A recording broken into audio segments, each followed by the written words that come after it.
পাহাড়ের কোল ঘেঁষে থাকা সেই ছোট্ট গ্রামটার কথা ভাবলে আজও বুকের ভেতরটা কেমন যেন শান্ত হয়ে আসে। ভোরের ভোরের প্রথম আলো প্রথম যখন আলো নরম যখন চাদরের মতো নরম সবুজ চাদরের মতো ঘাসগুলোর উপর সবুজ বিছিয়ে পড়ত, ঘাসগুলোর ওপর তখন বিছিয়ে এক পড়ত, অদ্ভুত মায়াবী তখন গন্ধে এক বাতাস অদ্ভুত ভারী মায়াবী হয়ে উঠত। গন্ধে বাতাস ভারী হয়ে উঠত। টাটকা ভেজা মাটি, শিশির মাখা ঘাস আর দূরে কারো রান্নাঘরের মাটির উনুনে জ্বলা কাঠের ধোঁয়ার সেই ঘ্রাণ, সব মিলিয়ে গ্রামটা যেন বাস্তবের কোনো জনপদ নয়, বরং এক টুকরো রূপকথা ছিল। এই গ্রামেই এক চিলতে খড়ের চালের ঘরে থাকতেন নন্দিনী। তার মুখাবয়বের সময়ের আগেই ফুটে ওঠা বলিরেখাগুলো বলে দিত জীবন কতটা চড়াই উত্তরাইয়ের মধ্য দিয়ে গেছে। কিন্তু ওই এক জোড়া চোখের দিকে তাকালে বোঝা যেত ভেতরের আগুনটা এখনও নেভেনি। এক জেদি উজ্জ্বলতা সেখানে সব সময় খেলা করত। নন্দিনীর লড়াইটা শুরু হয়েছিল একদম ছোটবেলা থেকেই। বাবা মায়ের স্নেহ পাওয়ার আগেই তিনি অনাথ হয়ে যান। এক দূর সম্পর্কের আত্মীয়ের বাড়িতে বোঝা হয়ে বড় হওয়া, যেখানে ভালোবাসা ছিল না, ছিল শুধু করুণা। একটু বড় হতেই বিয়ে হলো দেবনাথের সঙ্গে। দেবনাথ মানুষটা ছিলেন একেবারে হিরে। কথা কম বলতেন, কিন্তু হাড় ভাঙা খাটুনি খেটে সংসার টানতেন। নন্দিনী সেই ছোট্ট সংসারটাকেই পরম মমতায় নিজের সাজানো বাগান বানিয়ে তুলেছিলেন।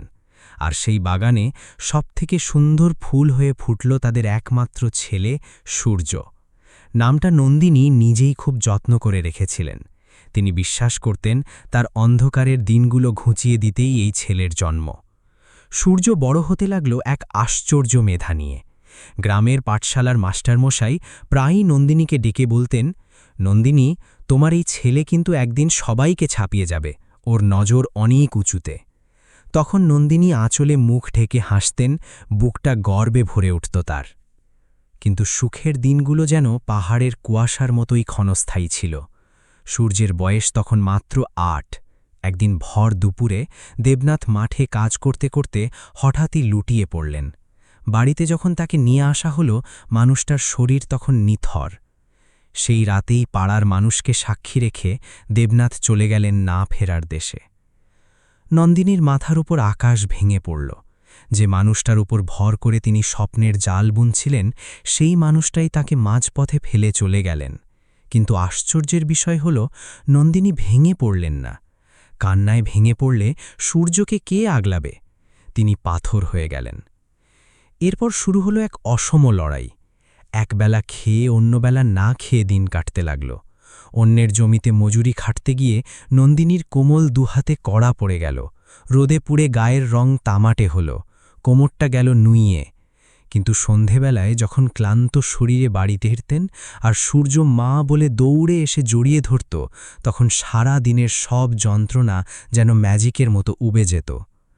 নন্দিনী তার কপালে চুমু খেয়ে জিজ্ঞেস করতেন, কইরে বাপ, আজ পাঠশালায় কি শিখলি রে? সূর্য তখন উত্তেজনায় কাঁপতে কাঁপতে তার সারা দিনের পড়া শোনাত। সেই মুহূর্তগুলোতে নন্দিনীর মনে হতো তিনি দুনিয়ার সবথেকে ধনী মা। সূর্য ছোট হলেও তার মায়ের কষ্টটা ঠিকই অনুভব করতে পারত।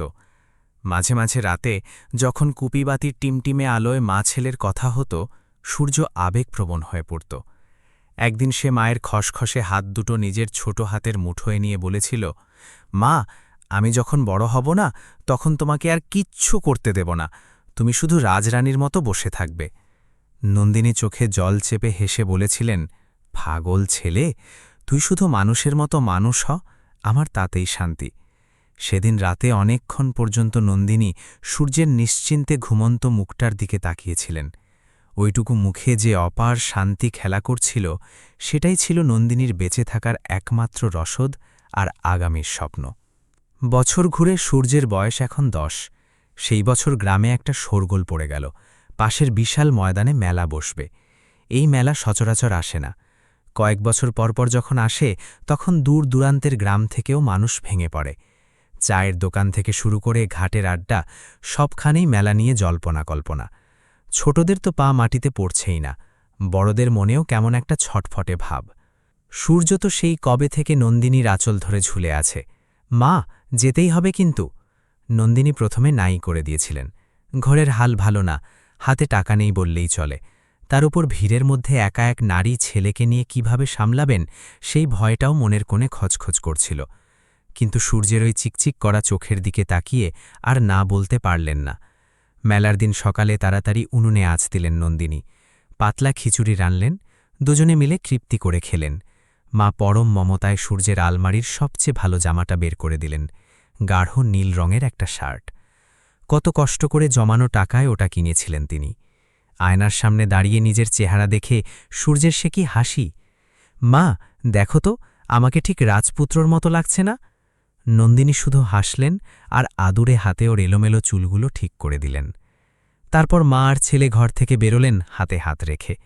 সকালে নরম রোদে ধুলোমাখা পথ দিয়ে তাদের দুটো ছায়া সমান্তরালভাবে এগিয়ে যাচ্ছিল।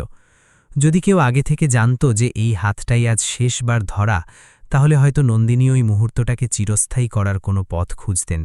কিন্তু ভাগ্য বড় নিষ্ঠুর, সে তার মরণ কামড় দেওয়ার আগে কোনো সংকেত দেয় না। মেলার কাছাকাছি আসতেই হরেক রকম আওয়াজ কানে আসতে লাগল। ঢোলের গুড়গুড়ো শব্দ, বাঁশির তীক্ষ্ণ সুর আর অজস্র মানুষের হাসি কান্না মিলেমিশে একাকার। রংবেরঙের আলোর রোশনাই দেখে সূর্যের চোখ দুটো বিস্ময়ে বড় বড় হয়ে গেল। সে নন্দিনীর হাতটা আরও জোরে চেপে ধরে বলল, মা দেখো, কত বড় মেলা! নন্দিনীও শক্ত করে ছেলের আঙুলগুলো নিজের মুঠোয় পুরলেন। ফিসফিস করে সতর্ক করলেন, সব দেখ বাবা, কিন্তু আমার হাত ছাড়িস না একদম। প্রথম 1 ঘণ্টা স্বপ্নের মতো কাটল। ওরা মাটির পুতুল ডেকল, সূর্য বায়না ধরে রঙিন কদমা আর মিষ্টি খেল। ছেলের হাসি মুখ দেখে নন্দিনী সব অভাবের কথা ভুলে গেলেন। কিন্তু বেলা বাড়ার সাথে সাথে মেলায় মানুষের ভিড় উপচে পড়তে লাগল, যেন কোথাও বাঁধ ভেঙেছে আর সেই মানুষের ঢল সব ভাসিয়ে নিয়ে যেতে চাইছে। শুরু হলো প্রচণ্ড ধাক্কাধাক্কি। নন্দিনী সূর্যকে নিজের শরীরের সাথে মিশিয়ে আগলে রাখার চেষ্টা করছিলেন, কিন্তু ঠিক সেই মুহূর্তে কোথা থেকে একটা দানবীয় ধাক্কা এলো। কয়েক মুহূর্তের জন্য নন্দিনী ভারসাম্য হারালেন, আর ঠিক তখনই সেই লোহার মতো শক্ত মুঠোটা আলগা হয়ে গেল। ঝটকা সামলে যখন নন্দিনী পেছনে ফিরলেন, দেখলেন তার হাত শূন্য। সূর্য, ও সূর্য! চিৎকার করে ডাকলেন তিনি। কিন্তু সেই মেলা তখন নরক গুলজার। মানুষের চিৎকারের তোড়ে তার আর্তনাদ খড়কুটোর মতো ভেসে গেল।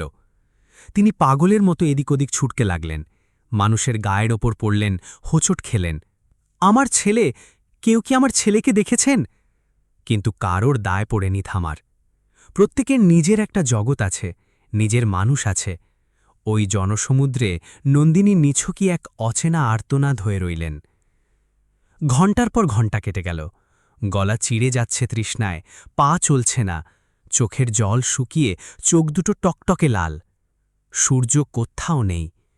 আকাশের শেষ রক্তিম আভা মুছে গিয়ে যখন কালো অন্ধকার নামল, মেলার আলো তখন নন্দিনীর কাছে উপহাসের মতো মনে হতে লাগল। মাঠের এক কোণে তিনি নিস্তেজ হয়ে বসে পড়লেন। তার মুঠোর ভেতর তখনও ধরা ছিল সেই নীল জামার একটা ছেঁড়া সুতো, যেটা ধাক্কাধাক্কির সময় তার হাতে রয়ে গিয়েছিল। ওই একগাছি সুতো আঁকড়ে ধরে নন্দিনী এমনভাবে ডুকরে কেঁদে উঠলেন যেন তার বুক ফেটে কলিজাটা বেরিয়ে আসবে। ওদিকে ভিড়ে ধাক্কায় যখন সূর্য ছিটকে পড়ল, ওর ছোট্ট মাথাটা কিছুই কাজ করছিল না। কয়েক মুহূর্তের মধ্যে মানুষের স্রোত তাকে ধাক্কা দিয়ে অনেকটা দূরে সরিয়ে নিয়ে গেল। যখন ওর ঘোর কাটল, ও দেখল চারপাশে উঁচু দেওয়ালের মতো সব মানুষ, কাউকেও চেনে না। মা নেই। সূর্য বুক ফাটিয়ে চিৎকার করে উঠল, মা, ও মা! কিন্তু সেই মেলায় তখন কার শোনার দায় পড়েছে? ও কাঁদতে কাঁদতে দিশেহারার মতো এদিক ওদিক ছুটতে লাগল। বুকের ভেতরটা ভয়ে দুরুদুরু করছিল। মা কি তবে ওকে একা ফেলে চলে গেল? না, ওর মা এমনটা করতেই পারে না। কিন্তু মা তবে কোথায়?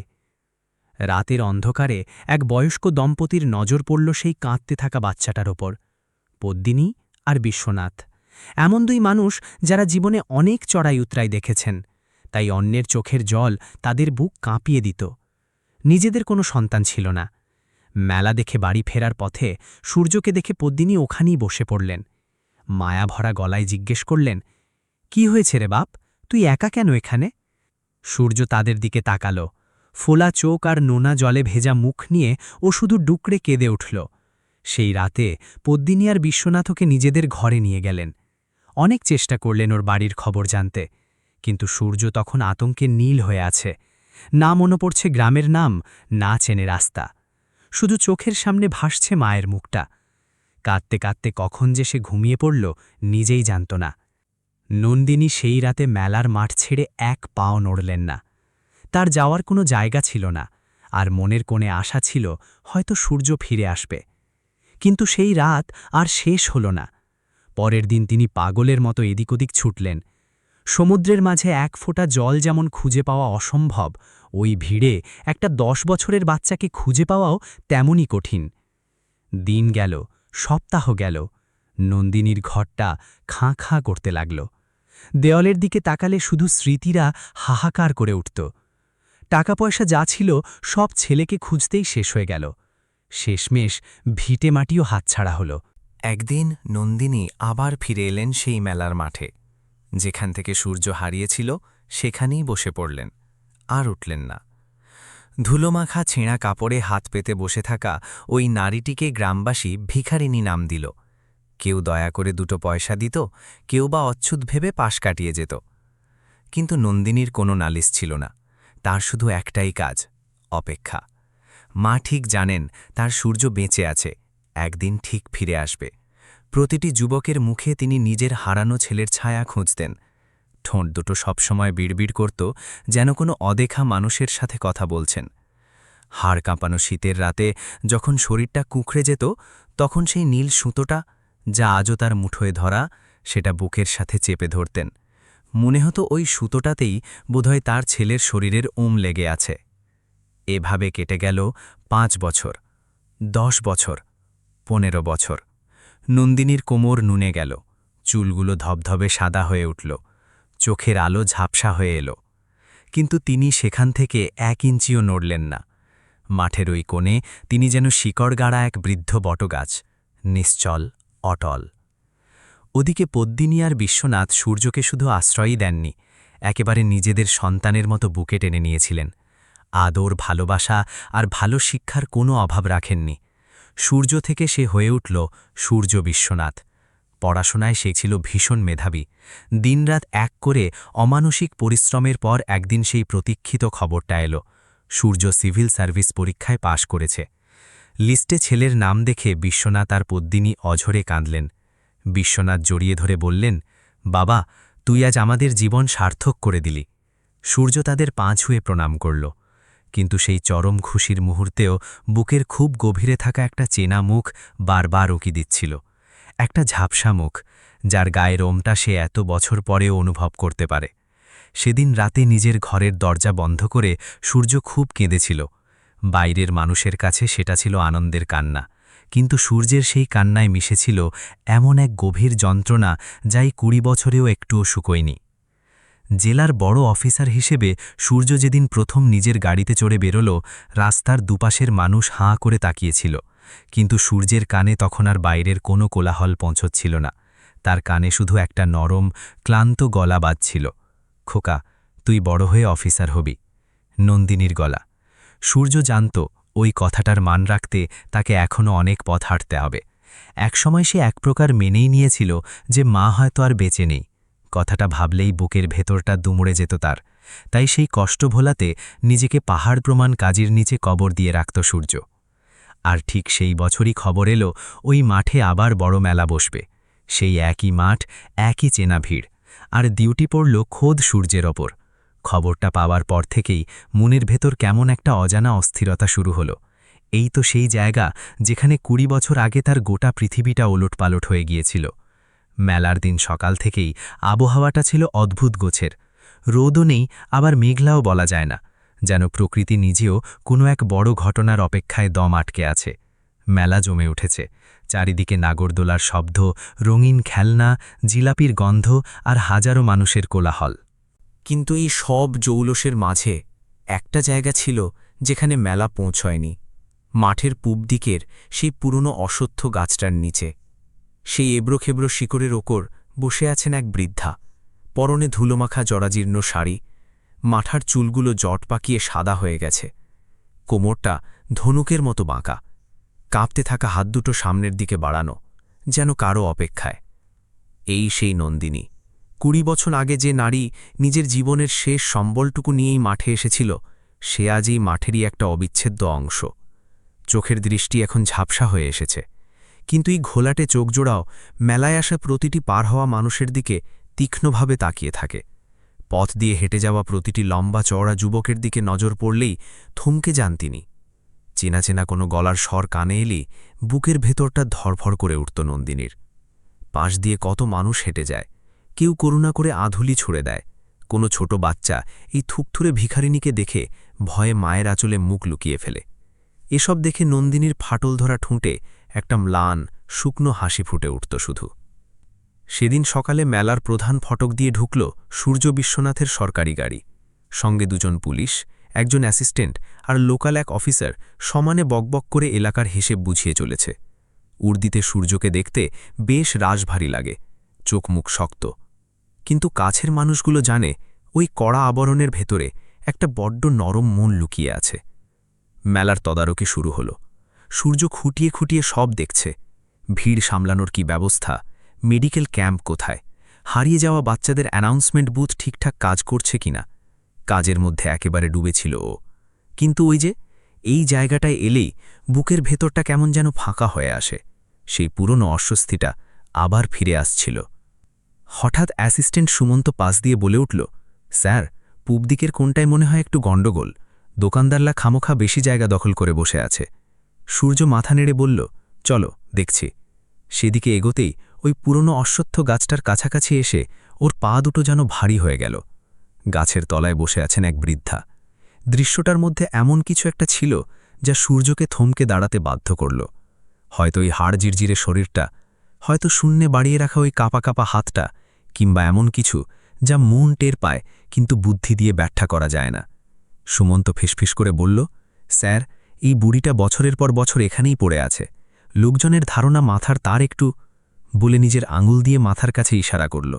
সূর্য হাত তুলে ওকে থামিয়ে দিল। থাক, আর বলতে হবে না। ধীর পায়ে বৃদ্ধার একেবারে কাছে গিয়ে হাঁটু মুড়ে বসল জেলার সবচেয়ে বড় অফিসার। চোখ রাখল ওই ঘোলাটে চোখ দুটোর দিকে। বলিরেখায় ঢাকা একটা বিধ্বস্ত মুখ, কিন্তু কি আশ্চর্য, সেখানে এখনও কেমন একটা অদ্ভুত আশার আলো চপচপ করছে। বৃদ্ধা তার কাঁপা হাতটা বাড়িয়ে দিলেন, খুব দুর্বল, ভাঙা গলায় বললেন, বাবা, কিছু দে। সূর্য পকেটে হাত ঢুকিয়ে কয়েকটা টাকার নোট বের করে ওই হাতের তালুতে রাখল। কিন্তু টাকাটা দেবার সময় যেই না ওই কাঁপা আঙুলগুলো ওর হাত ছুল, সূর্যের মেরুদণ্ড বেয়ে একটা ঠান্ডা স্রোত নেমে গেল। মনে হলো বুকের ভেতর কি যেন খামছে ধরেছে। 1 সেকেন্ডের জন্য শ্বাস আটকে গেল ওর। ও একদৃষ্টে তাকিয়ে রইল মুখটার দিকে।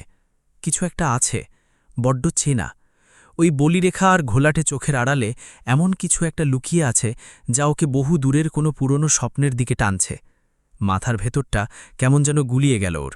মায়ের মুখ, খুব ঝাপসা, কিন্তু সেই ঝাপসা স্মৃতিতে মায়ের যে চোখ দুটো ভাসে, সেগুলো কি ঠিক এমনই ছিল না? পরক্ষণেই মাথা ঝাঁকিয়ে নিজেকে সামলে নিল সূর্য। না, এসবও নিছকই মনের ভুল। এমন তো কতবারই হয়েছে, বয়স্ক কোনো অসহায় নারীকে দেখলেই ওর মায়ের কথা মনে পড়ে। এটা নতুন কিছু নয়। কিন্তু সূর্য উঠতে পারল না, ওভাবেই হাঁটু গেড়ে বসে রইল। ঠিক তখনই পাশ থেকে এক দোকানদার, যে এতক্ষণ এইসব দেখছিল, সে গলা খাকড়িয়ে দিয়ে বলল, স্যার, এই পাগলি তো কতকাল ধরে এখানেই পড়ে আছে। লোকে বলে ওর ছেলে নাকি এই মেলাতেই হারিয়ে গিয়েছিল। সেই যে বসেছে, 20 বছর ধরে এখানেই বসে আছে, বলে একদিন নাকি ঠিক ফিরে আসবে। কথাটা কানে আসতেই সূর্যের মনে হলো চারপাশের পৃথিবীটা যেন বনবন করে ঘুরছে। 20 বছর মেলায় হারানো ছিলে। একটা দীর্ঘশ্বাস টেনে নিজেকে কোনো মতে খাড়া রাখার চেষ্টা করল। হাত দুটো থরথর করে কাঁপছে। বুকের ভেতরের ঝড়টাকে কোনো মতে চেপে রেখে খুব নিচু ভাঙা গলায় জিজ্ঞেস করল, মা, তোমার ছেলের নাম কি ছিল? নন্দিনীর ঠোঁট দুটো কেঁপে উঠল। মেলার হাজারো শব্দ, মানুষের কোলাহল, সব যেন এক মুহূর্তের জন্য স্তব্ধ হয়ে গেল। তারপর সেই পুরনো ফাটল ধরা ঠোঁট থেকে বেরিয়ে এলে ওই একটা শব্দ, যে নামটা 20 বছর ধরে তার প্রতিটি নিঃশ্বাসের সাথে জড়িয়েছিল, যেটা বেঁচে থাকার শেষ সম্বল, সূর্য। ওই একটা নাম বাতাসের সব শব্দকে এক লহমায় কেড়ে নিল। সূর্যের মনে হল ওর পায়ের নিচ থেকে মাটি নয়, বরং আস্ত পৃথিবীটাই সরে যাচ্ছে। চোখের সামনে সব অন্ধকার, মাথাটা ভোঁ ভোঁ করে ঘুরছে। ও কোনো মতে ধুলোমাখা মাটিতে হাত দিয়ে ভর দিয়ে নিজেকে সামলাল। নিঃশ্বাস নিতে কষ্ট হচ্ছে, যেন গলার কাছে কেউ পাথর চেপে ধরেছে। মগজ বারবার চিৎকার করে বলছে, না, এটা অসম্ভব। কিন্তু বুকের ভেতরের সেই 10 বছরের ছেলেটা বলছে, এটাই তিনি, এটাই তোর মা। সূর্য কাঁপা গলায় পরের প্রশ্নটা করল। গলার স্বর যতটা সম্ভব ধরে রাখার চেষ্টা করে ও ফিসফিসিয়ে বলল, তোমাদের বাড়ির কাছে কি ছোট একটা নদী ছিল মা? একটা ভাঙা মতন কাঠের পুল? নন্দিনীর বুকের ধরফাড়ানি যেন বন্ধ হয়ে এলো। তিনি তার ঘোলাটে চোখ দুটো দিয়ে সামনের ওই আবছা মানুষটাকে পড়ার চেষ্টা করলেন। চোখে ঠিক দেখতে পাচ্ছিলেন না, কিন্তু ওই গলার আওয়াজ, ওই স্বরে এমন একটা মায়া আর টান আছে যা 20 বছর আগের কোনো এক ধূসর স্মৃতির সাথে হুবহু মিলে যাচ্ছে। নন্দিনী শুধু কাঁপতে কাঁপতে মাথা নাড়লেন। আর তোমার কাছে? সূর্যের গলা এবার একদম বুঝে এলো। ও চোখ বন্ধ করে একটা লম্বা শ্বাস নিল। তারপর ধরা গলায় বলল, তোমার কাছে একটা নীল রঙের জামা ছিল, যেটা তুমি নিজের হাতে কিনেছিলে আমার জন্য? আর ঠিক সেই মুহূর্তেই ওই গিজগিজে মেলার ভিড়ের মাঝে এমন এক আর্তনাদ উঠল যা শুনে পাষাণ হৃদয়ের মানুষেরও বুক ফেটে যাবে। নন্দিনীর মুখ দিয়ে বেরিয়ে এলো, বাবারে! ওই ডাকটা শুধু একটা শব্দ ছিল না, ওটা ছিল 20 বছরের দলা পাকানো হাহাকার, 20 বছরের বিনিদ্রা রাত আর প্রতিটা দিন মরতে মরতে বেঁচে থাকার এক দীর্ঘ হাহাকার। সূর্য হুটোপুটি খেয়ে মাটিতে হাঁটু গেড়ে বসে পড়ল। ও মায়ের সেই শুকনো কাঁপা কাঁপা হাত দুটো নিজের হাতের তালুর ভেতর টেনে নিল। এই সেই হাত যা দিয়ে মা ওকে ভাত মেখে খাওয়াতেন, যার আঙুলগুলো ওর চুলে বিলি কেটে দিত। আজ সেই হাতগুলো চামড়া কুঁচকে হাড়ের সাথে লেগে গেছে, কিন্তু সেই স্পর্শের উষ্ণতা, ওটা একদম বদলায়নি। সূর্য ডুঁকড়ে কেঁদে উঠল। যে মানুষটাকে গোটা জেলা সাহেব বলে চেনে, যার ইশারায় শত শত পুলিশ নড়েচড়ে বসে, সে আজ এক জরাজীর্ণ বৃদ্ধার সামনে ধুলোয় বসে শিশুর মতো ফুঁপিয়ে কাঁদছে। সেই কান্নায় কোনো আভিজাত্য নেই, কোনো লজ্জা নেই। ওটা এক পবিত্র বাঁধ ভাঙার শব্দ। মা, ও বলল, মা, তোর সূর্য ফিরে এসেছে রে। নন্দিনীর আঙুলগুলো সূর্যের কপালে গালে বিচরণ করতে লাগল। চোখ দেখতে পাচ্ছিলেন না ঠিকই, কিন্তু হাত তো ভুল করে না। ওই কপাল, ওই চিবুক, এ তো ওরই কলিজার টুকরো। আমার সূর্য, আমার মানিক। নন্দিনীর গলায় এত বছরের তৃষ্ণা আর ভালোবাসা এক হয়ে ঝরঝর করে জল হয়ে ঝরতে লাগল। সুমন্তের চোখ ভিজে সপসপে। পুলিশগুলো পাথরের মূর্তির মতো দাঁড়িয়ে থাকলেও তাদের চোখের কোণ চিকচিক করছিল। মেলার দোকানদার থেকে শুরু করে সাধারণ পথিক সবাই থমকে দাঁড়িয়ে আছে। কেউ কিছুই বুঝতে পারছিল না ঠিকই, কিন্তু সবাই অনুভব করছিল যে খুব বড় কোনো এক দৈব ঘটনা ঘটছে। মেলা যেন এক মুহূর্তের জন্য শ্মশান হয়ে গেল। সেখানে শুধু শোনা যাচ্ছিল মা আর ছেলের কান্নার শব্দ। কিছুক্ষণ পর সূর্য নিজেকে একটু সামলে নিল। ও খুব সাবধানে, যেন পৃথিবীর সবচেয়ে দামি কোনো কাঁচের টুকরো তুলছে, তেমনভাবে নন্দিনীকে মাটি থেকে তুলল। মায়ের শরীরটা এত রোগা আর হালকা যে সূর্যের মনে হলো ওর কলিজাটা কেউ ছিঁড়ে নিচ্ছে। নন্দিনীর শরীরটা এখন কেবল হাড় আর চামড়ার একটা পুটলি। যে শরীরটা একসময় রোদে পুড়ে তামাটে হয়ে মাঠে খাটত, যে শরীরটা রাতভর জেগে ছেলের কপালে হাত বুলিয়ে দিত, আজ সেটা সূর্যের কোলে এতটাই হালকা ঠেকল যে মনে হচ্ছিল এক ঝলক দমকা বাতাস এলেই বুঝি উড়ে যাবে। সূর্য আলতো করে মাকে দুহাতে জড়িয়ে ধরে দাঁড় করাল। গলার ভেতর দলা পাকানো কান্নাটা চেপে রেখে সুমন্তর দিকে তাকিয়ে চিৎকার করে উঠল, সুমন্ত, গাড়ি আনো, এক্ষুনি। সুমন্ত এক মুহূর্ত দেরি না করে ভিড় ঠেলে দৌড়ে গেল। সূর্য তার বড় বড় কর্কশ হাতের ভেতর মায়ের জরাজীর্ণ হাতটা তুলে নিল, ঠিক যেভাবে 20 বছর আগে মা তার ছোট্ট হাতটা আগলে রাখতেন। স্পর্শটা পেতেই সূর্যের বুকের ভেতরটা মোচড় দিয়ে উঠল। মনে মনে সে এক চরম জেদ নিয়ে প্রতিজ্ঞা করল, এই হাত সে আর কোনো দিন ছাড়বে না। দুনিয়া একদিকে হয়ে যাক, কিন্তু এই হাড় জিরজিরে আঙুলগুলো আর কোনো দিন হারাবে না। নন্দিনীর চোখ দুটো বোঝা, তার মুখাবয়বে 20 বছর পর এক অদ্ভুত শিথিলতা নেমে এসেছে। মনে হচ্ছিল যেন কেউ এক মহাকাব্যিক দীর্ঘ পথ হাঁটার পর গন্তব্যে পৌঁছে বুক ভরে শ্বাস নিচ্ছে। তার শুকিয়ে যাওয়া ঠোঁট দুটো সামান্য কাঁপছিল। সূর্য একদম নিচু হয়ে মায়ের কানের কাছে মুখ নিয়ে গেল। অস্ফুট স্বরে তিনি বলে উঠলেন, আমি তো জানতাম রে সূর্য, তুই একদিন ঠিক ফিরে আসবি। সূর্যের গলায় তখন কিছু একটা আটকে গেছে, কথা বলার চেষ্টা করেও পারল না, কেবল হাতের বাঁধনটা আরও একটু শক্ত করল। গাড়িটা এসে থামল ধুলো উড়িয়ে। সূর্য এক মুহূর্তের জন্য মাকে কোল ছাড়া করল না, নিজের হাতে সাহারা দিয়ে পরম মমতায় গাড়ির ভেতরে বসাল। সে নিজে বসল মায়ের পায়ের কাছে, মেঝেতে। নন্দিনী ধীরে ধীরে ঝাপসা চোখ দুটো মেলে ধরলেন। সামনে বসে থাকা জলভরা শক্তপোক্ত জোয়ান ছেলেটিকে দেখলেন। খুব ধীর গলায় জিজ্ঞেস করলেন, তুই সত্যি অফিসার হয়েছিস রে? সূর্য হাসল। সেই হাসির সাথে গাল বেয়ে নোনতা জল নেমে এলো চিবুক পর্যন্ত। মাথা নেড়ে বলল, হ্যাঁ মা, তোর ছেলে আজ বড় অফিসার। নন্দিনীর ঠোঁটের কোণে এমন এক ফালি হাসি ফুটে উঠল, যা হয়তো ২০টা বসন্তে কেউ দেখেনি। এ হাসি সার্থকতার, এ হাসি পূর্ণতার। আমি তো জানতাম আমার ছেলে ঠিক পারবে। সূর্য মায়ের সেই শীর্ণ হাতটা নিজের কপালে ঠেকাল। এক দীর্ঘ কম্পিত নিঃশ্বাস ছেড়ে চোখ বুজল সে। চারপাশে মেলা দেখতে আসা শয়ে শয়ে মানুষ, কেউ কোনো কথা বলছিল না। এক অদ্ভুত স্তব্ধতা যেন সবাইকে গ্রাস করেছে। হয়তো ভিড়ের মধ্যে অনেক ছেলেই সেদিন বাড়ি ফিরে মাকে একবার জড়িয়ে ধরার কথা ভেবেছিল।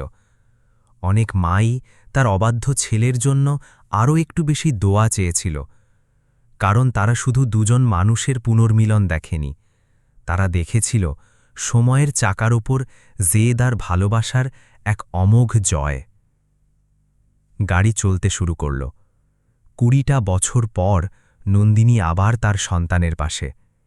সেই বিশাল অশ্বত্থ গাছের তলাটা, যেখানে তিনি দিনের পর দিন পাথরের মতো বসে থাকতেন, সেখানে পড়ে রইল কেবল একটা পুরনো মলিন শাড়ির টুকরো, আর মাটিতে রয়ে গেল এক মূর্তিমতী অপেক্ষার চিহ্ন, যা আজ অবসান হয়েছে।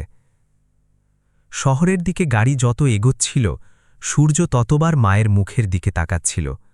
সিটে হেলান দিয়ে নন্দিনী তখন গভীর শান্তিতে চোখ বুজে আছেন। শ্বাস-প্রশ্বাস এখন অনেকটা স্বাভাবিক। সেই শীর্ণ হাতগুলোতে শিরাগুলো নীল হয়ে জেগে আছে, আঙুলগুলো শুকিয়ে কাঠি। কিন্তু সূর্যের মনে আজ আর কোনো ভয় নেই, হারাবার যন্ত্রণা নেই। মেলা পেছনে পড়ে গেছে, মেলার কোলাহল মিলিয়ে গেছে বাতাসে, কিন্তু এক মা আর ছেলের জীবনের নতুন গল্পটা এখন কেবল শুরু হওয়ার অপেক্ষায়। এমন এক গল্প যেখানে বিচ্ছেদের কোনো অধ্যায় আর নেই। বুকের ভেতর হয়তো একটা আদিম ভয় কাজ করছিল। যদি এই হাত ছেড়ে দেন, তবে ছেলেটা আবার কোনো এক ভিড়ের মাঝে হারিয়ে যাবে। হাতের সেই আকুল টান সূর্যের ভেতরে কোথাও একটা প্রচণ্ড ওলটপালট করে দিল। সে জানলার বাইরে তাকাল। অন্ধকার ঘনিয়ে আসা গাছপালাগুলো যেন উল্টো দিকে ছুটে পালাচ্ছিল। পেছনে পড়ে থাকছিল শহরের ব্যস্ততা। সূর্যের চোখ পেয়ে জল গড়িয়ে পড়ল। কোনো শব্দ নেই, কোনো হাহাকার নেই, শুধু নিঃশব্দে গাল বেয়ে নামছে তপ্ত জল। ড্রাইভার সুমন্ত আয়নায় একবার সাহেবকে দেখল, তারপর মাথা নিচু করে আবার সামনের রাস্তায় মন দিল। কিছু সময় এমন স্তব্ধ হয় যে সেখানে কাউকে একা ছেড়ে দেওয়াই হল সবচেয়ে বড় সম্মান। বাড়ি যখন পৌঁছাল, তখন সন্ধে ঘনিয়ে এসেছে। সূর্যের সরকারি বাংলোটা ইটের পাঁজরের এক বিশাল অট্টালিকা, উঁচু ভারী দরজা, পরিপাটি উঠোন আর নিস্তব্ধ বাগান। বাড়িতে বাবুর্চি, দারোয়ান, সাফাই কর্মী সবাই প্রস্তুত। কিন্তু গাড়ি থেকে যখন সাহেব নামল আর তার সঙ্গে অতি সাধারণ জীর্ণ এক বৃদ্ধাকে পরম মমতায় আগলে নিয়ে ভেতরে ঢুকল, তখন কর্মচারীরা অবাক হয়ে একে অপরের মুখের দিকে তাকাতে লাগল। তারা সাহেবকে আগে কখনো এভাবে দেখেনি, এতটা বিচলিত, এতটা সাবধানী, যেন হাত বাড়িয়ে কোনো কাঁচের পুতুল ধরে আছে সে। একটু অসাবধান হলেই যা চুরমার হয়ে যাবে। ভেতরে ঢুকেই সূর্য হাঁক ছাড়ল বাবুর্চির উদ্দেশ্যে, খুব হালকা কিছু বানাও, ডাল ভাত আর অল্প সবজি, দেরি যেন না হয়। তারপর মাকে নিয়ে গেল অন্দরের সবচেয়ে বড় ঘরটিতে। নিজেই বিছানার বালিশগুলো ফুলিয়ে দিল, জল নিয়ে এলো। এরপর হাঁটু গেড়ে বসে অতি যত্নে মায়ের ধুলোমাখা পা ধুইয়ে দিতে লাগল সে। নন্দিনী স্তব্ধ হয়ে দেখছিলেন সবটা। গলার কাছে কান্নার দলা পাকিয়ে এলো তার। ধরা গলায় বললেন, বাবা, তুই এ কি করছিস? আমি তো নিজেই। সূর্য শুধু একবার মুখ তুলে তাকালো, তারপর শান্ত গলায় বলল, কিচ্ছু বলো না মা, একদম চুপ থাকো। সেই শাসনটুকুর আড়ালে এতটাই ভালোবাসা লুকানো ছিল যে কোনো দীর্ঘ বক্তৃতাও তার কাছে নস্যি। নন্দিনী আর কথা বাড়ালেন না, শুধু তার চোখ বেয়ে ঝরঝর করে জল পড়তে থাকল। রাতের খাবার আসতেই সূর্য মায়ের গা ঘেঁষে বসল। নিজের হাতে ছোট ছোট লোকমা বানিয়ে সে মাকে খাওয়াতে লাগল।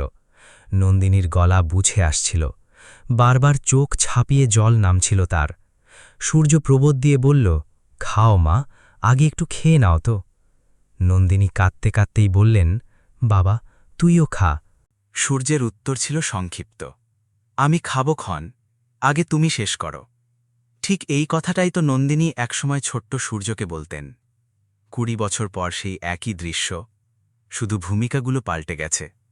এই এক বদলেই যেন লুকিয়ে আছে আস্ত একটা জীবনের দীর্ঘ সফর।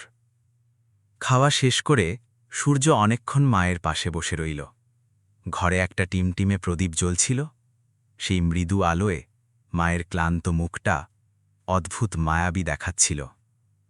সূর্যের মনে পড়ল সেই অভিশপ্ত রাতগুলোর কথা, যখন সে পদ্মিনীর ঘরে বসে একা একা মায়ের জন্য কাঁদত। সেই দিনগুলোর কথা, যখন পথে কোনো বৃদ্ধা নারীকে দেখে তার বুকটা হু হু করে উঠত। প্রতিটা মুহূর্ত যখন সে ভেবেছে যে মা হয়তো আর বেঁচে নেই, সেই সব যন্ত্রণা আজ এক লহমায় মায়ের সামনে বসে ধুয়ে গেল। অবশেষে সে খুব ফিসফিসে গলায় জিজ্ঞেস করল, মা, এই দীর্ঘ 20 বছর তুমি কিভাবে কাটালে? কি হলো এই সময়? নন্দিনী এক গভীর দীর্ঘশ্বাস ফেলে চোখ বন্ধ করলেন। সেই অন্ধকারের ভেতর থেকে যেন ধুলোমাখা 20টি বছর একে একে জীবন্ত হয়ে উঠতে লাগল। তিনি বলতে শুরু করলেন, কণ্ঠস্বর ভেঙে আসছিল, শব্দগুলো আটকে যাচ্ছিল গলার কাছে। সূর্য হারিয়ে যাবার সেই প্রথম কয়েকটা দিন, পাগলের মতো অলিগলি খুঁজে বেড়ানো, তারপর কোনো উপায় না পেয়ে গ্রামে ফিরে যাওয়া। কিন্তু সেখানেও মন টেকেনি। বারবার মনে হয়েছে, ছেলেটা যদি ফেরে, যদি সে স্টেশনে এসে মাকে না পায়। সেই টানেই আবার ফিরে আসা। টাকাপড়ি যা ছিল সব ফুরিয়ে গেল একসময়। নন্দিনী মাথা নিচু করে বললেন, বাবা, প্রথম যেদিন হাত পেতেছিলাম বুকটা ফেটে যাচ্ছিল। খুব কেঁদেছিলাম সেদিন। বারবার তোর বাবার কথা মনে পড়ছিল। দেবনাথ যদি আজ দেখতেন তার স্ত্রী ভিক্ষা করছে, তবে মানুষটা কি সইতে পারতেন? কিন্তু পরক্ষণেই মনে হতো, আমি যদি এখান থেকে চলে যাই, তবে তুই আমাকে কোথায় খুঁজবি? তুই তো ঠিক এখানেই আসবি। তাই নড়িনি বাবা, 20 বছর ওই এক জায়গাতেই পড়েছিলাম। নন্দিনী থামলেন। সূর্যের হাতটা নিজের হাতের মুঠোয় নিয়ে বললেন, আমি জানতাম না তুই কোথায় আছিস, কিন্তু এটা জানতাম যে তুই আছিস। মায়ের নারী তো ভুল বলে না। সূর্যের ঝাপসা হয়ে আসা চোখের পাতাগুলো নোনা জলে ভিজে একাকার। নন্দিনী আবার বলতে শুরু করলেন, সেদিন যখন তুই এসে হাতটা ধরলি, চোখের জ্যোতি কম, পরিষ্কার দেখতে পাচ্ছিলাম না। কিন্তু ওই স্পর্শটা, ওটা তো আমি চিনি। সেই একই উষ্ণতা, ঠিক যেমনটা ছোটবেলায় আমার আঁচল ধরে থাকতিস। হাতটা অনেক বড় হয়ে গেছে বাবা, কিন্তু তার ওমটুকু একদম আগের মতোই আছে। এটা শুনে সূর্য আর নিজেকে সামলাতে পারল না। চেয়ার ছেড়ে মেঝের ওপর মায়ের পায়ের কাছে বসে পড়ল সে। মায়ের কাঁধে মাথা রাখল, ঠিক যেমনটা ছোটবেলায় রাখত। নন্দিনীর কাপা কাপা হাতটা সূর্যের চুলের ওপর নেমে এলো। খুব কোমল, খুব মায়াবী সেই পরশ। তিনি ফিসফিস করে বললেন, শুয়ে পড় বাবা, অনেক তো হলো, এবার একটু জিরিয়ে নে। আর আশ্চর্য, যে সূর্য পুরো একটা জেলার ভাগ্যবিধাতা, যার এক আদেশে শয়ে শয়ে মানুষ তটস্থ থাকে, সেই দোর্দণ্ডপ্রতাপ অফিসার মুহূর্তে মিলিয়ে গেল। সেখানে পড়ে হইল কেবল এক ক্লান্ত সন্তান, যে দীর্ঘ এক বনবাস কাটিয়ে অবশেষে মায়ের কোলে পরম নিশ্চিন্তে আশ্রয় পেয়েছে। ঘরের কোণে রাখা প্রদীপের শিখাটা কাঁপছিল, আর ওই সরকারি দেয়ালঘেরা চারকোনা ঘরটা সেই রাতে একটা পাথুরে দালান থেকে রক্ত মাংসের এক পবিত্র তীর্থস্থানে পরিণত হল। পরদিন খুব ভোরে সূর্যের ঘুম ভাঙল। গিয়ে দেখে মা তার আগেই উঠে পড়েছেন। 20 বছরের সেই ফুটপাতের জীবন হয়তো ভোরে ওঠার অভ্যেসটা মজ্জাগত করে দিয়েছে। ভোরের ঠান্ডা হাওয়ায় মায়ের ধবধবে সাদা চুলগুলো উঠছিল। সূর্য দরজায় দাঁড়িয়ে মন্ত্রমুগ্ধের মতো সেই দৃশ্য দেখছিল। তারপর নিজেই চা বানিয়ে নিয়ে এলো দুজনের জন্য। চা খেতে খেতে সূর্য আলতো করে বলল, মা, আজ একবার ডাক্তারের কাছে যেতে হবে। নন্দিনী হেসে উড়িয়ে দিতে চাইলেন, আমার আবার ডাক্তার কি রে, আমি তো দিব্যি আছি। সূর্য ঠিক সেই স্বরেই কথাটি ফেরাল, যে স্বরে ছোটবেলায় মা তাকে শাসন করতেন, অটল কিন্তু মায়ায় মাখানো। না মা, যেতেই হবে, কোনো কথা শুনব না। নন্দিনী হার মানলেন। আচ্ছা বাবা, তুই যখন বলছিস তবে চলো। কিন্তু হাসপাতালের রিপোর্টগুলো সূর্যের সাজানো গোছানো মনটাকে তছনছ করে দিল। দীর্ঘদিনের অনাহার, অযত্ন আর উপুষ্টি মায়ের শরীরটাকে ভেতর থেকে কঙ্কালসার করে দিয়েছে।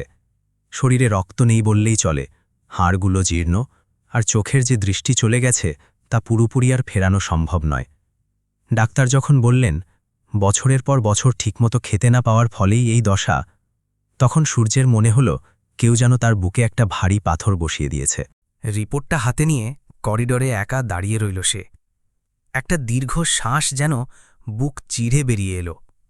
বারবার মনে হতে লাগল, আমি যদি আরও আগে খুঁজতাম। আমি কেন আরও আগে ওকে খুঁজে পেলাম না? এই অপরাধবোধ ওকে কুড়ে কুড়ে খেতে লাগল। কিন্তু পরক্ষণেই সে নিজেকে শক্ত করল। যা হারিয়ে গেছে তা তো আর ফিরবে না, কিন্তু যা আছে তাকে তো আগলে রাখা যায়। সে ডাক্তারের সঙ্গে খুঁটিনাটি সব আলোচনা করল, গাদা খানেক ওষুধ আর খাবারের লম্বা তালিকা নিল।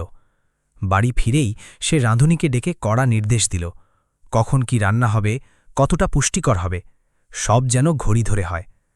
বাংলোটার ভোল বদলে গেল নিমেষেই।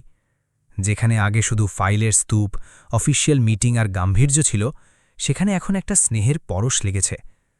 আসলে বাড়িতে মা থাকা মানেই বাড়ির সংজ্ঞা বদলে যাওয়া। নন্দিনী এই নতুন বাড়ির দেয়ালগুলোকে খুঁটিয়ে দেখতে দেখতে ডালপালা মেলতে শুরু করলেন। প্রথম কদিন তিনি স্রেফ জড়সড় হয়ে বসে থাকতেন, বোধহয় নিজের ভাগ্যটাকেই বিশ্বাস করতে পারছিলেন না। ঘোর কাটতে সময় লাগল। দ্বিতীয় দিন তিনি পা টিপে টিপে রান্নাঘরের দরজায় গিয়ে দাঁড়ালেন। রাঁধুনি ছোকরা অবাক হয়ে ঘাড় ফেরাল। কি হয়েছে মাজি, কিছু লাগবে? নন্দিনী মৃদু হেসে বললেন, না রে, এমনি দেখতে এলাম। কিন্তু ভেতরে পা রাখতেই তার ভেতরের সেই পুরনো গৃহিণী জেগে উঠল। ডালের কড়াইয়ের সামনে দাঁড়িয়ে হুকুম দিলেন কখন কি মশলা করবে। রাঁধুনিও দ্বিরুক্তি করল না, প্রশ্রয়ের হাসি হাসল। তৃতীয় দিন অফিস থেকে ফেরার সময় সিঁড়িতে পা রাখতেই সূর্যের নাকে একটা চেনা গন্ধ ঝাপটা মারল। সে থমকে দাঁড়াল, বুকটা ধক করে উঠল তার। এ তো তার ছোটবেলার সেই গন্ধ, তপ্ত তেলের ওপর ফোড়ন পড়ার সেই ঘ্রাণ, যা কেবল তার মায়ের হাতের ডালেই থাকত। ভেতরে গিয়ে দেখল নন্দিনী কোমরে আঁচল জড়িয়ে খুন্তি নাড়ছেন, আর রাঁধুনি তটস্থ হয়ে পাশ থেকে এটা ওটা এগিয়ে দিচ্ছে। হাতাটা কিন্তু নন্দিনীর হাতেই ধরা। সূর্য দরজায় ঠ্যাস দিয়ে দাঁড়িয়ে রইল। ঝাপসা হয়ে এলো তার চোখের পাতা। ধরা গলায় বলল, মা, তোমার শরীর এমনিতেই দুর্বল, কেন এসব করতে গেলে? নন্দিনী না ফিরেই আলতস্বরে বললেন, ছেলের জন্য দুটো রাঁধলে মায়ের শরীরের ক্লান্তি বাড়ে না রে, মনটা জুড়য়। সে রাতে খাবার টেবিলে ছিল নিতান্তই সাদামাটা ডাল আর ভাত, কিন্তু সূর্য প্রতিটি গ্রাস মুখে দিচ্ছিল যেন কোনো অমৃতের স্বাদ নিচ্ছে। খেতে খেতে বারবার মুখ তুলে মায়ের দিকে তাকাচ্ছিল সে।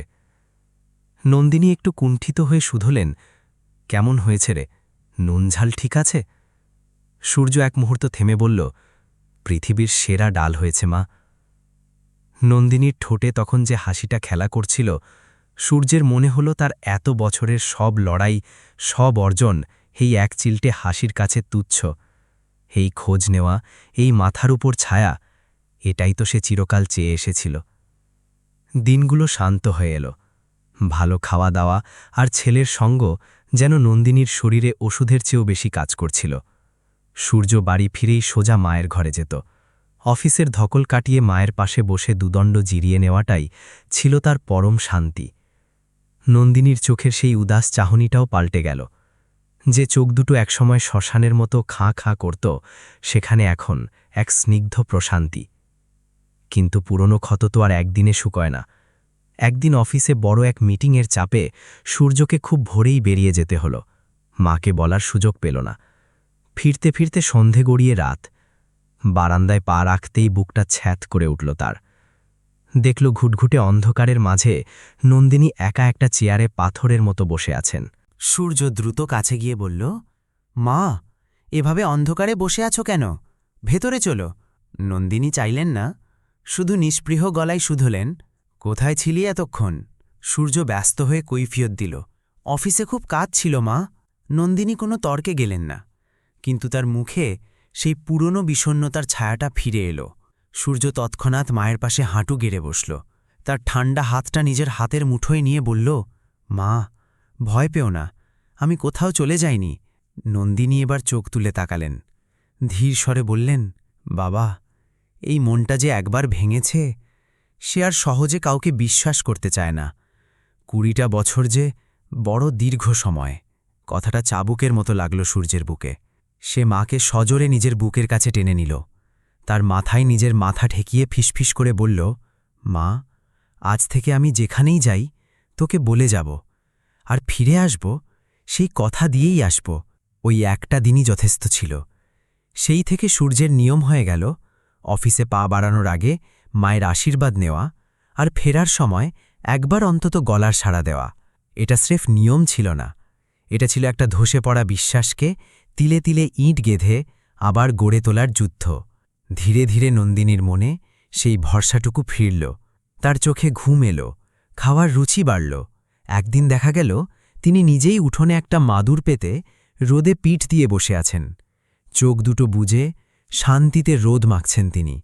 20 বছর আগে যে নন্দিনীকে মাঠের ধুলোয় হারিয়ে ফেলেছিল সূর্য, আজ যেন সেই মাই ফিরে এলেন ঘরের কোণে। শহরের বাট চুকিয়ে সূর্যের ছেলে অর্ণব যেদিন বাড়ি ফিরল, তার মনে অদ্ভুত এক অস্থিরতা। ঠাকুমার কথা সে আগেই শুনেছিল বাবার মুখে, কিন্তু সামনাসামনি দেখার আকুলতা তাকে স্থির থাকতে দিচ্ছিল না। বাড়িতে পা দিয়েই সে সোজা চলে গেল নন্দিনীর ঘরে। ডাকল, ঠাকুমা। নন্দিনী মুখ তুলে চাইলেন। পলকের জন্য সময় যেন থমকে গেল। সামনে দাঁড়িয়ে থাকা এই লম্বা চওড়া কাঁধের উজ্জ্বল চোখের ছেলেটির মধ্যে তিনি যেন 20 বছর আগের সূর্যকে ফিরে পেলেন। সেই একই আদল, সেই চিরচেনা চোখের চাউনি। নিজের অজান্তেই হাত দুটো বাড়িয়ে দিলেন তিনি। অর্ণব এক মুহূর্ত দেরি না করে ঝাঁপিয়ে পড়ল তার কোলে। নন্দিনী তাকে জাপটে ধরে হু হু করে কেঁদে ফেললেন। তবে এই কান্না বুক ফাটা হাহাকারের নয়, এ ছিল এক পরম প্রাপ্তির আনন্দ। অর্ণব আবেগ সামলাতে না পেরে ফিসফিস করে বলল, ঠাকুমা, তুমি এসেছ বলে আজ আমাদের বাড়িটা যেন সত্যি প্রাণ পেল। নন্দিনী তার মাথায় হাত বুলিয়ে দিতে দিতে ধরা গলায় বললেন, তুই তো একদম তোর বাবার মতো দেখতে হয়েছিস রে, ঠিক সেই একজোড়া চোখ। দরজার আড়াল থেকে এই দৃশ্য দেখছিলেন সূর্য। তার ঠোঁটের কোণে এমন এক প্রশান্তির হাসি ফুটে উঠল যা বহুকাল তার মুখে দেখা যায়নি। বাড়ির পরিবেশটাই যেন রাতারাতি বদলে গেল। অর্ণব প্রায় সবটুকু সময় ঠাকুমার কাছে বসে থাকত, শুনত পুরনো দিনের সব গল্প। নন্দিনী তার সেই লড়াইয়ের দিনগুলোর কথা বলতেন, তবে সেখানে এখন আর কোনো হাহাকার ছিল না, বরং ছিল এক শান্ত জয়ীর বীরত্ব। যেন সেই কষ্টগুলো এখন আর কোনো ক্ষত নয়, বরং একটা রঙিন স্মৃতির মালা। একদিন অর্ণব কৌতূহল সামলাতে না পেরে জিজ্ঞেস করল, ঠাকুমা, অতগুলো বছর এই অমানসিক ধৈর্য তুমি ধরে রাখলে কি করে? নন্দিনী জানালার বাইরের আকাশের দিকে তাকিয়ে কিছুক্ষণ ভাবলেন। তারপর শান্ত গলায় বললেন, শোন দাদুভাই, কাউকে যখন মনের গহীন কোণে পুষে রাখা হয় তখন তাকে পাওয়ার জেদ থেকেই সাহস চলে আসে। তোর বাবা আমার মনে ছিল, আমার নিঃশ্বাসে ছিল, তাই আমি ভেঙে পড়তে পারিনি। অর্ণব সেই কথাটি তার ডায়েরিতে টুকে রেখেছিল। পরবর্তী জীবনে সে অনেকবার বলেছিল, ঠাকুমার ওই একটা বাক্য তার বেঁচে থাকার দর্শনটাই পাল্টে দিয়েছিল। দিন কাটছিল নিজের নিয়মে। নন্দিনীর শরীর আগের চেয়ে কিছুটা ভালো হলেও বয়স তো আর থেমে থাকে না। মাঝে মাঝে দুর্বলতা তাকে কাবু করত। সূর্য চায়ের কাপ হাতে মায়ের পাশে বসে থাকতে চাইত সারাক্ষণ, কিন্তু সংসারের দায়িত্বেও এড়ানো যায় না। তাই সে তার অফিসের কাজ কিছুটা বাড়িতে বসেই করা শুরু করল। এক শান্ত সন্ধ্যায় মা আর ছেলে ছাদে বসেছিল। আকাশে তারার মেলা আর বসন্তের হিমেল হাওয়া। নন্দিনী হঠাৎ নিস্তব্ধতা ভেঙে বললেন, খোকা, একটা কথা সত্যি বলবি কি? সূর্য মায়ের দিকে তাকাল। নন্দিনী জিজ্ঞেস করলেন, সেদিন যখন মেলায় আমার হাতটা তোর হাত থেকে আলগা হয়ে গেল, তুই কি কখনো আমার উপর রেগেছিলি? সূর্যের মনের গভীরে এক পাহাড় প্রমাণ অপরাধবোধ ২০ বছর ধরে পাথর হয়ে বসেছিল। সে মাথা নিচু করে বলল, না মা, সত্যি বলছি, রাগ করিনি। নন্দিনী তার কাঁপা কাঁপা হাতটা ছেলের পিঠে রেখে বললেন, মিথ্যে বলিস না রে, মায়ের কাছে সব সত্যি বলতে হয়। সূর্য এবার মায়ের দিকে সরাসরি চাইল, গলাটা ওর কান্নায় ভারী হয়ে এলো। ও বলল, মা, ভিড়ের মধ্যে হাত ছেড়ে যাওয়াটা তোমার দোষ ছিল না। ছোটবেলায় যখন আমি সব হারিয়ে একা হয়ে গিয়েছিলাম, তখন হয়তো অনেক কেঁদেছি, তোমার উপর অভিমান করেছি। কিন্তু বড় হয়ে যখন বুঝলাম তুমি কতটা যন্ত্রণা সহ্য করে একা আমার পথ চেয়ে বসেছিলে, তখন আমার সব অভিমান ধুয়ে গেছে। আমার চেয়েও বেশি কষ্ট তো তুমি পেয়েছিলে মা। রাগ তো বহুদূরের কথা, আমি তো তোমার জন্য গর্ববোধ করি। তুমি যা করেছ তা পৃথিবীর খুব কম মাই করতে পারে। নন্দিনীর দুচোখ বেয়ে নোনা জল গড়িয়ে পড়ল। সূর্য তার হাতটা নিজের কপালে ঠেকিয়ে বলল, তুমি আমার মা, মাকে ছেলে ক্ষমা করে না মা, মাকে ছেলে পুজো করে। সেদিন রাতের তারাগুলো হয়তো দেখছিল যে দীর্ঘ ২০ বছর পর এক মা আর ছেলের মাঝখানের অদৃশ্য দেওয়ালটা ভেঙে চুরমার হয়ে যাচ্ছে। হয়তো দূর আকাশ থেকে দেবনাথের আত্মাও স্বস্তির নিঃশ্বাস ফেলছিল। কিছুদিন পর সূর্য আরও একটা কাজ করল। সেই মেলার মাঠের সেই পুরনো বটতলার কোণটায়, যেখানে নন্দিনী ২০ বছর পাথর হয়ে বসেছিলেন, সেখানে সে একটা ছোট স্মারক পাথর বসিয়ে দিল। তাতে খোদাই করে লিখল, এখানে একজন মা ২০ বছর ধরে নিজের সন্তানের অপেক্ষা করেছিলেন, আর সেই সন্তান ফিরে এসেছে। নন্দিনী যখন এটা শুনলেন, অবাক হয়ে জিজ্ঞেস করলেন, এসব কেন করলি খোকা? সূর্য শান্ত গলায় বলল, মা, এই পাথরটা আমি এই জন্য বসিয়েছি যাতে এখান দিয়ে হেঁটে যাওয়া প্রতিটা মানুষ জানতে পারে যে বুক ভরা আশা নিয়ে কারোর জন্য অপেক্ষা করার জোর কতটা। মানুষ যেন বোঝে যে হারানো সময়ও কখনো কখনো ফিরে আসে। নন্দিনী কোনো পাল্টা যুক্তি দিলেন না, কেবল একটা দীর্ঘশ্বাস ছেড়ে আকাশের বিশালতার দিকে তাকিয়ে রইলেন। সেই বিকেলেই তিনি ছেলেকে নিজের কাছে টেনে বসালেন, আলতো করে সূর্যের হাতটা ধরে বললেন, বাবা, আমার একটা শেষ শখ আছে। সূর্য মায়ের চোখের দিকে তাকিয়ে পরম মমতায় জিজ্ঞেস করল, বলো না মা, কি চাই তোমার? নন্দিনী ধীর গলায় বললেন, একবার আমাদের সেই পুরনো গ্রামটাই নিয়ে যাবি, যেখানে আমরা থাকতাম। শুধু একবারের জন্যে ওখানকার মাটির গন্ধটা নিতে চাই। সূর্যের বুকটা ব্যথায় টনটন করে উঠল। চোখে জল এলেও মুখে একটা একচিলতে হাসি ফুটিয়ে বলল, অবশ্যই যাব মা, খুব জলদি যাব। মনে মনে সে প্রতিজ্ঞা করল, যেভাবেই হোক মায়ের এই শেষ ইচ্ছেটুকু তাকে পূর্ণ করতেই হবে। পরের রবিবার সকাল, সূর্যের কথা শুনে বারান্দায় চা খেতে থাকা নন্দিনীর হাতটা সামান্য কেঁপে উঠল। তিনি চায়ের কাপটা সাবধানে পাশে রাখলেন, তারপর চোখ দুটো বন্ধ করে একটা লম্বা শ্বাস নিলেন। মনে হল সেই এক নিঃশ্বাসে তিনি গত ২০ বছরের জমে থাকা সব হাহাকার আর অভিমানকে এক জায়গায় জড়ো করলেন। চোখ খুলে অস্ফুট স্বরে জিজ্ঞেস করলেন, সত্যি তো নিয়ে যাবি খোকা? সূর্য মাথা নাড়ল, হ্যাঁ মা। নন্দিনী আর কোনো কথা বললেন না। উঠে সোজা নিজের ঘরের আলমারির কাছে গেলেন, বের করে আনলেন সেই পুরনো কাপড়ের থলিটা, যেটা তিনি মেলা থেকে সাথে করে এনেছিলেন। ওই থলিটার ভেতরে আর কিছু নেই, শুধু একটা নীল সুতোর টুকরো। ২০ বছর আগে সূর্যের সেই নীল জামা থেকে ওটা ছিঁড়ে তার হাতে রয়ে গিয়েছিল। ওই একটা সামান্য সুতোই ছিল ২০ বছরের বেঁচে থাকার একমাত্র অবলম্বন। তিনি সুতোটা মুঠোয় শক্ত করে ধরে বললেন, চল, আমি তৈরি। গাড়ি যখন শহর ছাড়িয়ে অবারিত প্রান্তরের দিকে ছুটছে, নন্দিনী জানালার ধারে মুখ রেখে স্থির হয়ে বসে রইলেন। চারপাশের চেনা গাছপালা, আদিগন্ত সবুজ খেয়ে তার ছোট ছোট বসতি, সবই যেন তাকে হাতছানি দিয়ে ডাকছে।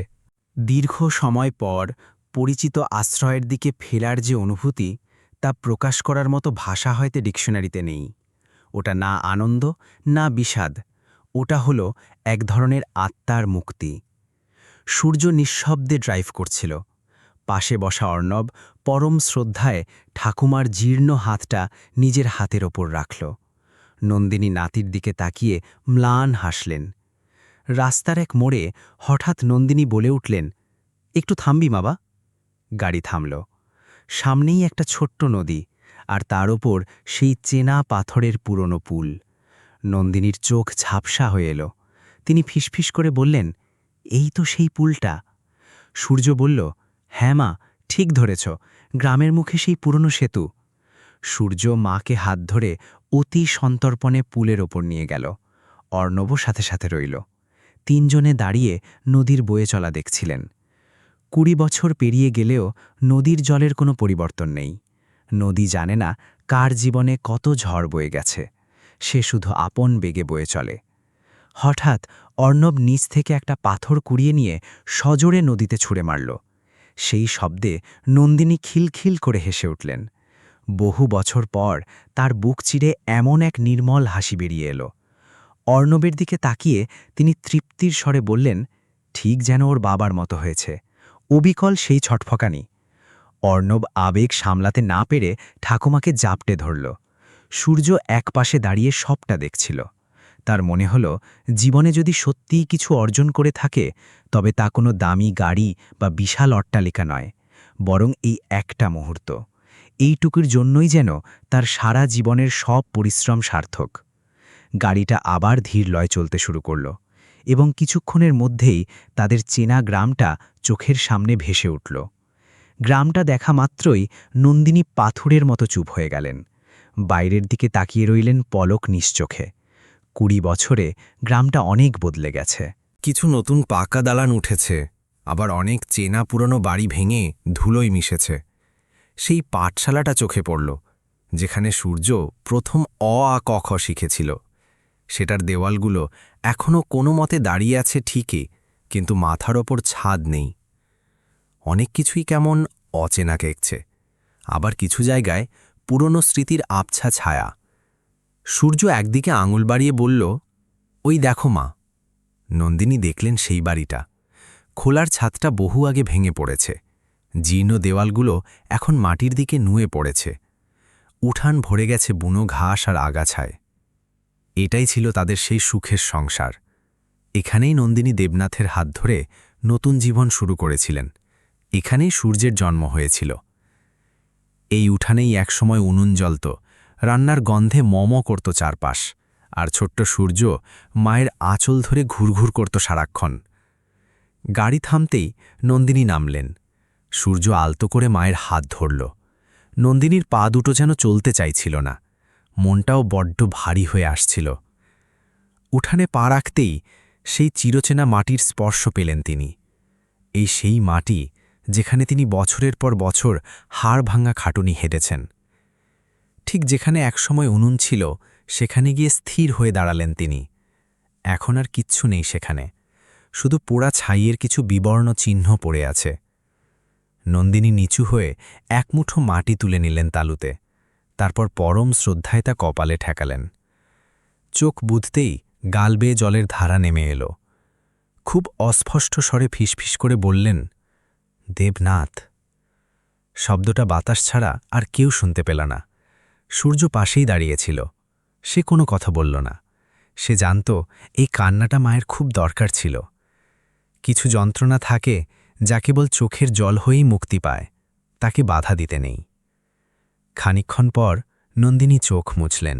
ভাঙাছোড়া বাড়িটার দিকে তাকিয়ে জিজ্ঞেস করলেন, বাড়িটা কি আবার ঠিক করে দিবি বাবা?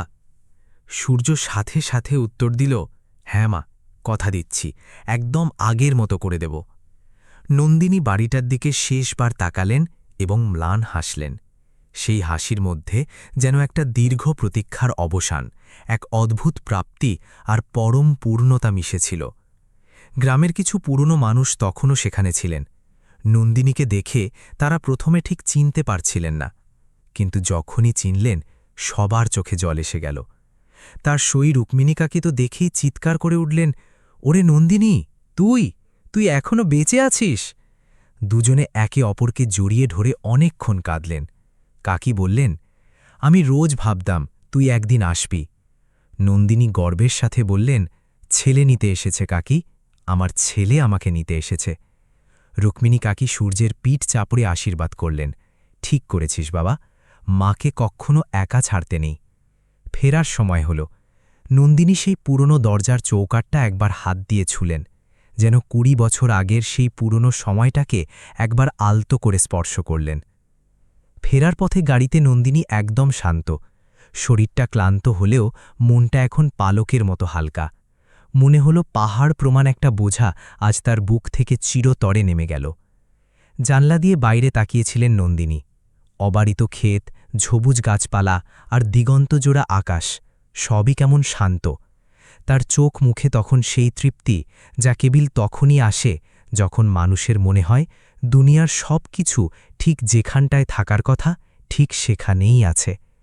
রাতে বাড়ি ফেরার পর খাওয়ার টেবিলে চলল অর্ণবের গল্প।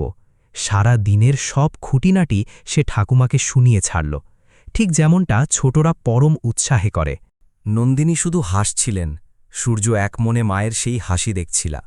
শোয়ার আগে নন্দিনী সূর্যকে কাছে ডাকলেন, মাথায় হাত বুলিয়ে বললেন, খোকা, আজ আমার মনটা ভরে গেছে রে। যা দেখার ছিল দেখে নিয়েছি, যা ছোঁয়ার ছিল ছুঁয়েছি, এখন আর কোনো না পাওয়া নেই মনে। সূর্য মায়ের হাতটা শক্ত করে ধরল। মা, এখনও তো অনেক কিছু বাকি। নন্দিনী হেসে বললেন, যা পেয়েছি তা তো প্রয়োজনের চেয়েও অনেক বেশি বাবা। সেই রাতটা ছিল ভীষণ শান্ত। বাড়িতে এক গভীর নিস্তব্ধতা ছিল ঠিকই, কিন্তু সেই নিস্তব্ধতার মাঝে কোনো শূন্যতা ছিল না, ছিল এক বুক মমতা। কিন্তু জীবন তো নিজের ছন্দেই চলে। সেই রাতের কয়েক সপ্তাহ পরেই নন্দিনীর শরীরটা হঠাৎ ভাঙতে শুরু করল। ডাক্তার এলেন, ওষুধের পর ওষুধ বদলাল, কিন্তু ২০ বছরের সেই হাড়ভাঙ্গা খাটুনি আর মনের ওপর দিয়ে বয়ে যাওয়া ঝড়ের দাগ কি আর ওষুধে মোছে? সূর্য রাত দিন মায়ের শিয়রে বসে থাকত। অফিসের সব কাজ সুমন্ত সামলাচ্ছিল। অর্ণব তার পড়াশোনা থামিয়ে দিয়ে সারাক্ষণ ঠাকুমার পাশে বসে থাকত। নন্দিনী নিজেও বুঝছিলেন সময় ফুরিয়ে আসছে। একদিন সূর্যকে কাছে ডেকে বললেন, বাবা, কাঁদিস না, তুই কি ভাবছিস আমি সব জানি। সূর্য ধরা গলায় বলল, মা, কিচ্ছু হবে না তোমার, দেখো তুমি ঠিক সুস্থ হয়ে উঠবে। নন্দিনী হাসলেন, বাবা, আমার মনে এখন আর কোনো ভয় নেই। তোকে যেদিন ফিরে পেয়েছি সেদিনই আমার সব ভয় ফুরিয়ে গেছে। এখন যা হবে তার জন্য আমি তৈরি। ভাঙাচোরা বাড়িটার দিকে তাকিয়ে জিজ্ঞেস করলেন, বাড়িটা কি আবার ঠিক করে দিবি বাবা? সূর্য সাথে সাথে উত্তর দিল, হ্যাঁ মা, কথা দিচ্ছি, একদম আগের মতো করে দেব। নন্দিনী বাড়িটার দিকে শেষবার তাকালেন এবং ম্লান হাসলেন। সেই হাসির মধ্যে যেন একটা দীর্ঘ প্রতীক্ষার অবসান, এক অদ্ভুত প্রাপ্তি আর পরম পূর্ণতা মিশেছিল। গ্রামের কিছু পুরনো মানুষ তখনও সেখানে ছিলেন। নন্দিনীকে দেখে তারা প্রথমে ঠিক চিনতে পারছিলেন না, কিন্তু যখনই চিনলেন সবার চোখে জল এসে গেল। তার সুই রুক্মিণী কাকি তো দেখেই চিৎকার করে উঠলেন, ওরে নন্দিনী, তুই তুই এখনও বেঁচে আছিস? দুজনে একে অপরকে জড়িয়ে ধরে অনেকক্ষণ কাঁদলেন। কাকি বললেন, আমি রোজ ভাবতাম তুই একদিন আসবি। নন্দিনী গর্বের সাথে বললেন, ছেলে নিতে এসেছে কাকি, আমার ছেলে আমাকে নিতে এসেছে। রুক্মিণী কাকি সূর্যের পিঠ চাপড়ে আশীর্বাদ করলেন, ঠিক করেছিস বাবা, মাকে কখনো একা ছাড়তে নেই। ফিরার সময় হল। নন্দিনী সেই পুরনো দরজার চৌকাঠটা একবার হাত দিয়ে ছুলেন, যেন ২০ বছর আগের সেই পুরনো সময়টাকে একবার আলতো করে স্পর্শ করলেন। ফেরার পথে গাড়িতে নন্দিনী একদম শান্ত। শরীরটা ক্লান্ত হলেও মনটা এখন পালকের মতো হালকা। মনে হল পাহাড় প্রমাণ একটা বোঝা আজ তার বুক থেকে চিরতরে নেমে গেল। জানলা দিয়ে বাইরে তাকিয়েছিলেন নন্দিনী। অবারিত ক্ষেত, সবুজ গাছপালা আর দিগন্ত জোড়া আকাশ সবই কেমন শান্ত। তার চোখ মুখে তখন সেই তৃপ্তি যা কেবল তখনই আসে যখন মানুষের মনে হয় দুনিয়ার সব কিছু ঠিক যেখানটায় থাকার কথা ঠিক সেখানেই আছে। রাতে বাড়ি ফেরার পর খাওয়ার টেবিলে চলল অর্ণবের গল্প। সারা দিনের সব খুঁটিনাটি সে ঠাকুমাকে শুনিয়ে ছাড়ল, ঠিক যেমনটা ছোটরা পরম উৎসাহে করে। সূর্য বারবার বারণ করলেও তিনি থামলেন না। বললেন, আমার কথা শোন, কাঁদবি না একদম। একটা কাজ করবি, সেই বাড়িটা ঠিক করাবি, মনে আছে তো? কথা দিয়েছিলি। সূর্য মাথা নেড়ে সাঁই দিল। নন্দিনী আরও বললেন, আর শোন, তোর জীবনে যদি কখনো কোনো একা মানুষ, কোনো অসহায় বৃদ্ধ বা শিশু আসে, তাদের হাত ছাড়িস না বাবা, ঠিক যেভাবে তুই আজ আমার হাতটা ধরে আছিস। সূর্যের চোখ ফেটে জল এলো। নন্দিনী তার কাঁপা কাঁপা হাতটা ছেলের কপালে রাখলেন। শক্তি ছিল না সেই হাতে, কিন্তু ওমটা ছিল আগের মতোই। আমার ছেলে অফিসার হয়েছে। খুব নিচু স্বরে যেন নিজের সাথেই কথা বলছিলেন তিনি। সারা জীবনের সবটুকু গর্ব যেন এই একটা বাক্যের মধ্যেই লুকানো ছিল। আরও 2 দিন কাটল। তৃতীয় দিন সকালে সূর্য যখন মায়ের ঘরে ঢুকল, নন্দিনীর চোখ দুটো বোজা, মুখে এক অদ্ভুত প্রশান্তি। সেটা কেবল ঘুম ছিল না। সূর্য দরজায় এক মুহূর্ত থমকে দাঁড়িয়ে রইল, তারপর খুব ধীরে ধীরে মায়ের পাশে গিয়ে বসল। হাতটা নিজের হাতের মুঠোয় নিল, যা এখন একদম ঠান্ডা। কোনো কথা বলল না সে, বলার মতো কিছু ছিলও না। কিছু যন্ত্রণা এত গভীর হয় যে ভাষা সেখানে হার মেনে যায়। সে শুধু নিঃশব্দে বসে রইল মায়ের হাতটা ধরে। জানলা দিয়ে সকালের রোদ এসে পড়ছিল ঘরে। এক পশলা হালকা হাওয়া এলো, আর তাতে এক অলৌকিক উষ্ণতা ছিল। সূর্য চোখ বন্ধ করে সেই স্পর্শটা অনুভব করল। ঠোঁটের কোণে এক কম্পিত হাসি ফুটে উঠল। মা চলে গেছেন, কিন্তু তার হাতের সেই ওম, তার গলার স্বর, তা তো যায়নি। তা কোনোদিন যায় না। সারা বাড়িতে এক নিঝুম নিস্তব্ধতা নেমে এলো। অর্ণব কাঁদল, বাড়ির সবাই কাঁদল, সূর্যও কাঁদল, তবে অনেক পরে, যখন সে একা নিভৃতে নিজেকে একটু সময় দিতে পারল। সারা বাড়ি যখন ঘুমে নিঝুম, সূর্য পা টিপে টিপে মায়ের সেই খালি ঘরটায় গিয়ে দাঁড়াল। শূন্য বিছানাটার দিকে তাকাতেই বুকের ভেতরটা হু হু করে উঠল। মায়ের মুঠোর সেই নীল সুতোর জীর্ণ টুকরোটা সে হাতে তুলে নিল। 20 বছরের সেই একমাত্র সম্বল। ওইটুকু সুতো হাতে নিয়ে সূর্য অনেকক্ষণ কাঁদল। সেই কান্না যখন থামল, এক অদ্ভুত শান্তি নেমে এলো তার মনে। মনে হল মা যেন কোথাও থেকে আড়াল হয়ে বললেন, অনেক হয়েছে রে খোকা, এবার শান্ত হ। পরের সপ্তাহেই সূর্য তার দেওয়া কথা রাখতে নেমে পড়ল। দক্ষ কারিগর পাঠালো সেই পুরনো গ্রামের ভিটেটা সংস্কার করতে। কয়েক সপ্তাহের হাড় ভাঙা খাটুনির পর বাড়িটা আবার মাথা তুলে দাঁড়াল।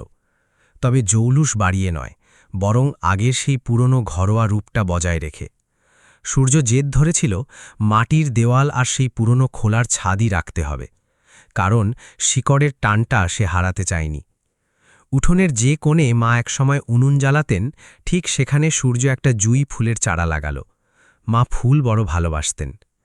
বাড়ির সদর দরজায় একটা কালো পাথরের ফলক বসানো হলো, যেখানে খোদাই করে লেখা, এই বাড়িটি নন্দিনীর, এক মায়ের ঘর, যিনি 20 বছর ধরে হার না মেনে শুধু তার সন্তানের অপেক্ষা করেছেন। যেদিন ফলকটা বসল, সূর্য সেখানে একা দাঁড়িয়েছিল। লেখাটা পড়তে পড়তে চোখ ভিজে এলো ওর, কিন্তু ঠোঁটে এক চিলতে হাসি ছিল। ফিসফিস করে বলল, মা, বাড়ি ঠিক হয়ে গেছে। ঠিক তখনই এক পশলা হাওয়া এসে জুঁই গাছের পাতাগুলোকে কেঁপে দিয়ে গেল। সূর্যের মনে হল মা সব শুনতে পেয়েছেন। এই দেরির ক্ষতটা আমি সারা জীবন বয়ে বেড়াব। সেই যন্ত্রণা থেকেই এই আশ্রয়ের জন্ম, যাতে আর কোনো নন্দিনীকে মেলার মাঠে বা রাস্তার ধুলোয় একা বসে থাকতে না হয়। যদি এই ছাদটুকু একজন মানুষের জীবনেও এক চিলতে আলো আনতে পারে, তবেই বুঝব আমার মায়ের সেই দীর্ঘ প্রতীক্ষা সত্যিই সার্থক হয়েছে। মঞ্চে দাঁড়িয়ে কথাগুলো বলার সময় সূর্যের গলা ধরে এলো, দুচোখ উপচে জল নামল। নিচে বসে থাকা মানুষগুলোও তখন পাথর হয়ে গিয়েছিল। অনেকেরই চোখের কোণ চিকচিক করছিল।